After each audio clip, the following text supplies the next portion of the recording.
Baruch Hashem, Boker Tov, Shalom. Qué bendición encontrarnos en esta mañana a través de la Tefilá en el grupo Intercesores en la Brecha, porque estamos arando y estamos plantando la semilla y nuestra oración provocará la lluvia que hará que germine esta semilla para que ella dé fruto al 100%. En esta semana la parashá Shemot es riquísima, como todas las parashá, pero me impacta en la Aliyá 5 y 6 cómo se desarrollan los acontecimientos una vez que Moisés tiene su encuentro con el Eterno. Todos conocemos la historia, el significado de Moisés, el que es sacado de las aguas. Sabemos que al igual que el profeta Jeremías, Moisés fue señalado y nombrado desde antes de la fundación del mundo y escogido para una tarea de esta magnitud. Su capacitación transcurre en su primera etapa de los 40 años en el palacio de Faraón. Siendo hijo de la hija de Faraón, podemos deducir que le correspondería acceder al trono y que fue entrenado, capacitado, educado y preparado para ello. Sin embargo, él teniendo el conocimiento de su origen, porque todos sabemos que fue su mamá que lo atendió los primeros años de su vida y seguramente ella lo educó, le habló en la tradición oral acerca de su pueblo, del propósito de Dios y de las promesas que se le habían sido dadas a Abraham Avinu, Isaac y Jacob. Y teniendo seguramente el conocimiento de lo que Dios le había dicho al padre Abraham, que su pueblo estaría 400 años en esclavitud en una nación. Esos 40 años de formación se ven truncados en un evento donde Moisés le quita la vida a un egipcio que estaba golpeando a un hebreo y lo esconde en la arena. Pensó que nadie lo había visto y ya todos conocemos cómo tuvo que salir. Luego, en la segunda etapa de su vida, que son 40 años en el desierto, donde ya se ha sentado, donde ya ha madurado, donde ya ha sido procesado, tiene ese encuentro con el Señor. Y cuando el Señor lo llama y le dice la tarea que él debe ejecutar, pues aparecen las limitaciones o las excusas, como quisiéramos denominarlo, aunque creo que Moisés, siendo el hombre más manso que ha habido en la tierra, según nos dice la palabra del Eterno, conocía sus limitaciones y el hecho de haber estado 40 años en ese desierto en medio de las ovejas le había hecho torpe en su hablar. Así que él reconoce sus limitaciones, sin embargo Dios le dice que va a estar con él y que él lo va a habilitar. Eso debería haber sido suficiente para que Moisés se hubiese empoderado y hubiese tenido una actitud de gozo, de alegría.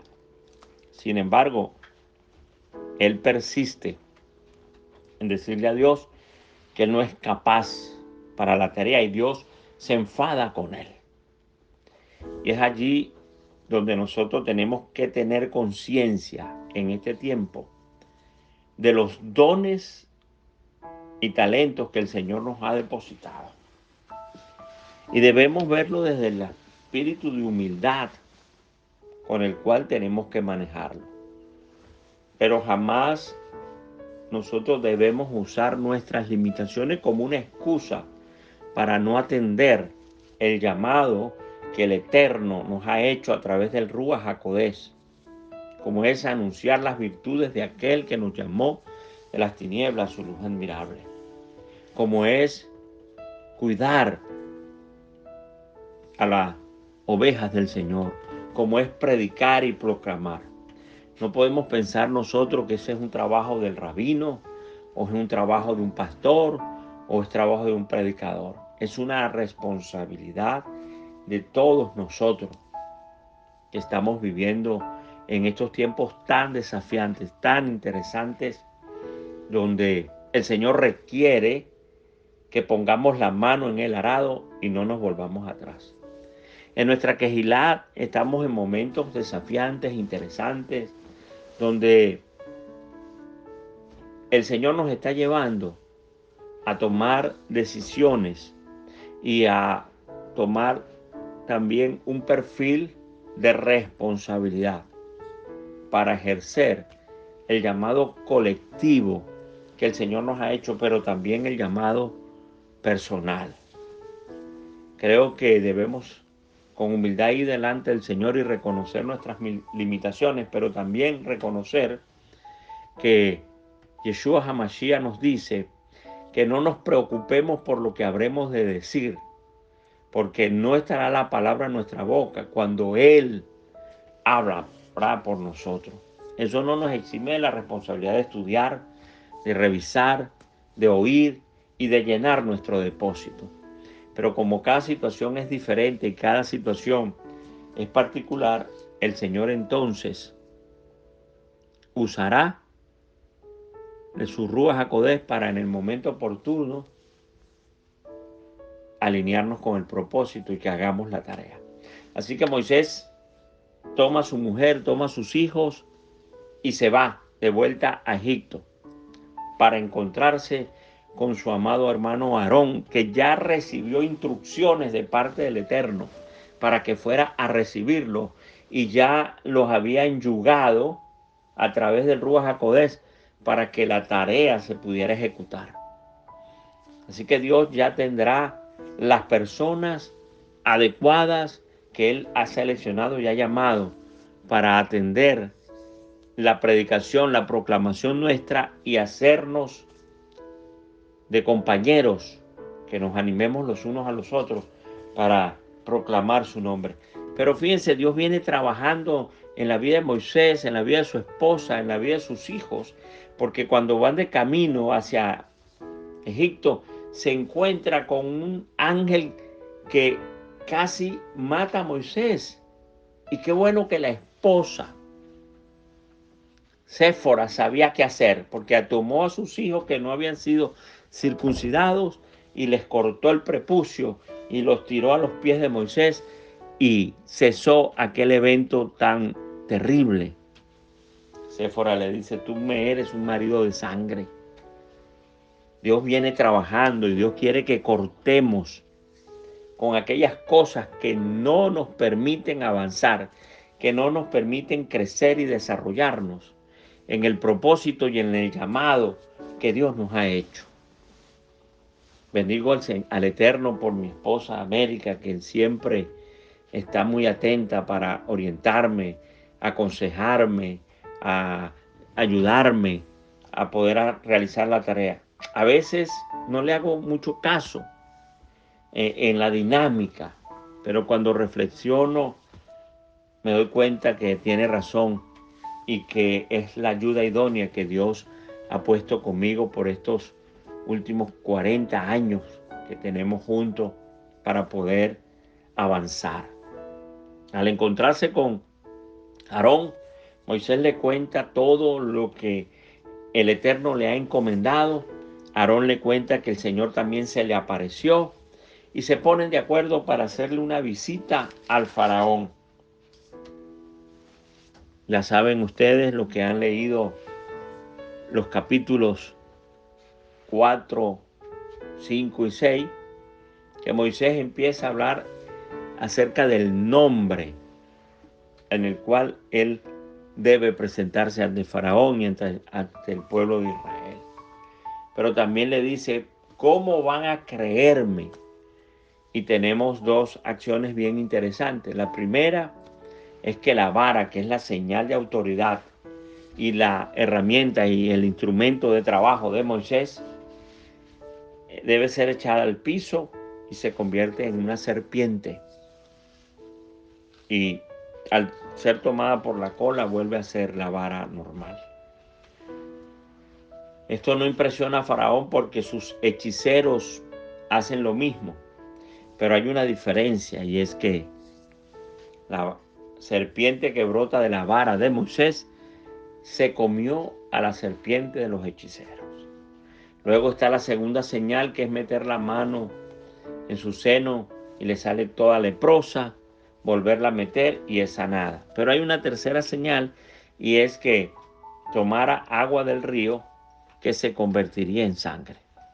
Esto me recuerda lo que nos dice la palabra, que sin derramamiento de sangre no hay remisión de pecado. Se está hablando en toda la Torá, en la Tanakh, en los profetas, en los salmos, acerca del sacrificio de Mashiach para podernos libertar a nosotros de la esclavitud que Egipto nos ha impuesto, como es el pecado y la muerte. Debemos estar atentos entonces a eso y no debemos dejarnos atrapar por Egipto. En Juan 17 el Señor ora por ti y por mí, y ora por los creyentes de toda la historia de la humanidad, diciendo: ellos están en el mundo, pero no son del mundo. No te pido que los saques del mundo, sino que los guardes del mundo. Debemos guardar nuestro corazón y ser cuidadosos, entonces, en poder ser sabios y entendidos en el propósito para el cual el Señor nos apartó y nos sacó de Egipto y nos constituyó en una nación de sacerdotes, reyes y sacerdotes, para proclamar las virtudes del Eterno. Pero también es importante entender que Dios le pide a Faraón a través de Moisés que deje ir a su pueblo para celebrarle fiesta. Por eso las solemnidades del Señor necesitan estar presentes en nuestras vidas. No son fiestas judías, no, son solemnidades del Eterno que deben ser celebradas por las generaciones perpetuamente. Esas fiestas nos hablan proféticamente de Mashiach, de Yeshua HaMashiach, de lo que ya ha pasado, pero también de lo que va a pasar. Y Dios es alegre. La verdad que el concepto que hemos recibido de Dios a veces es tan tergiversado y opuesto a lo que nosotros pensamos.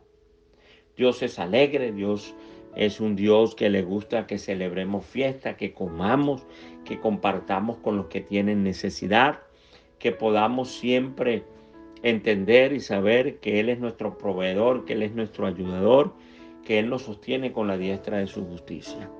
Así que aprovechamos cada Shabbat semanal para regocijarnos en la presencia del Eterno, para oír la palabra, para ministrarnos los unos a los otros. Yo les animo, mis amados hermanos, que usted pueda tomarse un tiempo para contactar a algún hermano y darle una palabra o enviarle un mensaje de texto con un versículo bíblico. O cuando vayas a la Quejilá, a la reunión de Shabbat, puedas preguntarle a tu hermano cómo está, cómo le va, estoy orando por ti, animándonos, estimulándonos los unos a los otros para seguir adelante.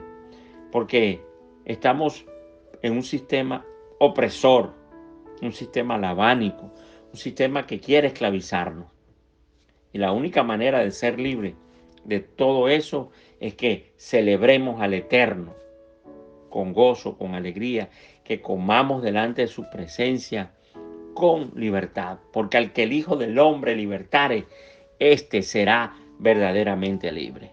Así que te animo para que te goces esta semana con las reflexiones matutinas y prepares tu corazón para congregarte, ya sea en el Shabbat o el día domingo que vas a tu congregación. Lo importante en todo esto es que estudies la palabra del Señor, que revises la Torá, qué dicen los profetas, qué dicen los salmos y qué dice el pacto renovado o Brit Hadashah acerca de todo lo que el Eterno nos mandó Yeshua HaMashiach nos estableció y el Ruach HaKodesh nos guíe a toda verdad. Que tengan un feliz día en la presencia del Eterno, que sean bendecidos en sus trabajos, en sus casas, en sus familias, que Dios les dé ideas creativas y productivas para prosperar espiritual, emocional y físicamente, y por qué no económicamente también. Shalom, bendiciones.